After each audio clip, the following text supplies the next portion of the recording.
성남FC 후원금 의혹과 관련해 더불어민주당 이재명 대표가 내일 오전에 검찰에 출석해 조사를 받습니다. 대선 전에 제기된 여러 의혹 사건 가운데 검찰 조사를 직접 받는 건 이번이 처음인데 제3자 뇌물 혐의 적용이 가능한지가 핵심 쟁점입니다. 김태원 기자의 보도입니다. 민주당 이재명 대표는 성남FC 의혹과 관련한 검찰 조사 직전 자신의 입장을 직접 밝힐 예정입니다. 공당의 대표로서 필요한 이야기를 하겠다는 겁니다. 검찰이 적용한 제3자 뇌물 혐의에 대한 입장을 다시 한번 밝힐 것으로 보입니다.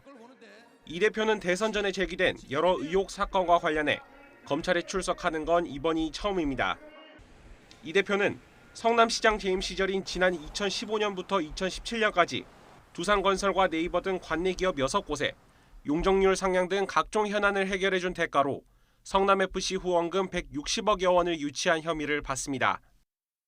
검찰은 이재명 대표가 정치적 약속을 지킨다는 개인적인 목적으로 기업들의 후원금을 요구했다고 보고 있습니다.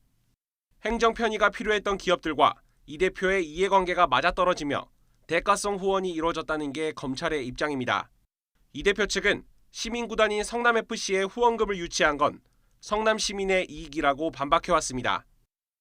공익을 위한 결정으로 공정성과 청렴성을 해친 게 아닌 만큼 뇌물죄가 성립할 수 없다는 겁니다. 이처럼 검찰과 이 대표 주장이 팽팽히 맞서기 때문에 이번 조사는 상당히 길어질 것으로 보입니다.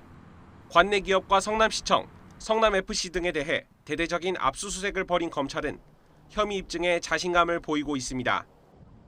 주말 일정까지 모두 취소한 이재명 대표는 변호인단과 함께 검찰의 수사 자체에 문제가 있다는 식으로 파고들 것으로 예상됩니다.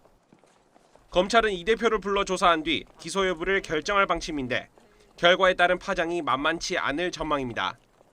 이번 검찰 조사에는 민주당 지도부가 함께하고 지지자 1,500여 명이 검찰청사 주변에 집결할 예정입니다. 반대단체 회원 1,000여 명도 맞불 집회를 예고하고 있습니다. 이에 경찰은 900여 명을 청사 주변에 투입해 혹시 모를 충돌에 대비한다는 방침입니다. YTN 김태원입니다.